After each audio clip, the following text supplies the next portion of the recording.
দেখো কড়াতে তেল দিয়ে দিয়েছি, আর কতগুলো, এক বাটি হাঁসের ডিম ভালো করে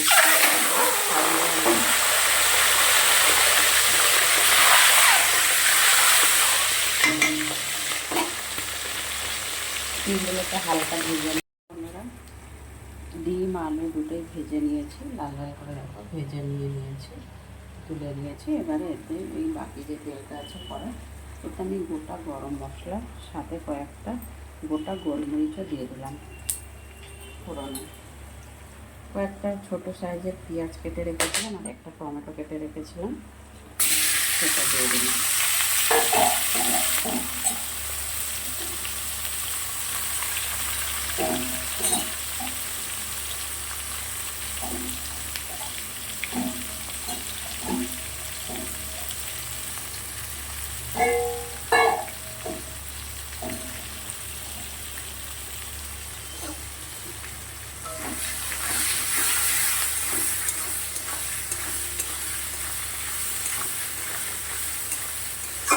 পেঁয়াজটা একটু হালকা ভেজে নেবো প্রথমে।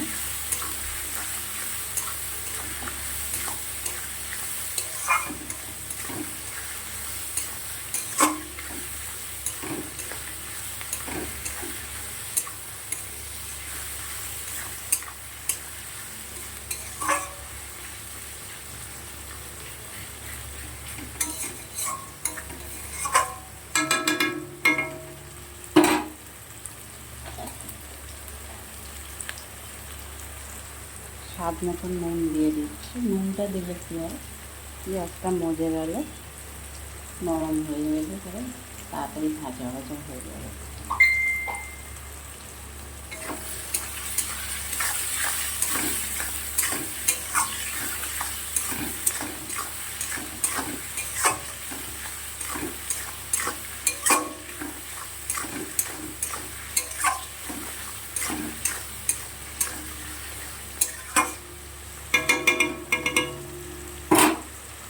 মশলাটা কিন্তু খুব ভালো করে কষানো হয়ে গেছে। এবারে আমি ডিমগুলো দিয়ে দিচ্ছি।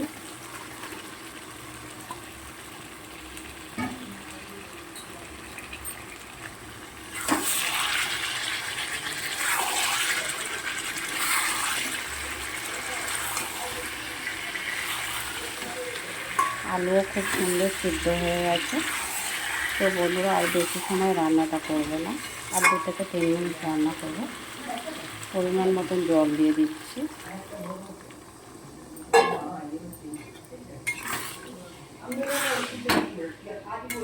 আর ভিডিওটা বেশি বড় করছি না, এখানেই শেষ করছি। কে কোথা থেকে আমার ভিডিওটা দেখছো অবশ্যই কমেন্ট বক্সে জানিও। সবাই ভালো থেকো, সুস্থ থেকো। আবার পরে দেখা হবে কোনো একটা ছোট্ট ভিডিও নিয়ে। আর হাঁসের ডিম কে কে খেতে পছন্দ করো আমাকে কিন্তু কমেন্ট করে জানিও, ঠিক আছে? তো সবাইকে অনেক ভালোবাসা, সবাইয়ের জন্য অনেক অনেক ধন্যবাদ। পুরো ভিডিওটা যারা যারা দেখছে তাদেরকে অনেক মন থেকে ভালোবাসা। আর বেশি বড় করছি না, ভিডিওটা এখানেই শেষ করছি। টাটা সবাইকে, সবাই ভালো থেকো।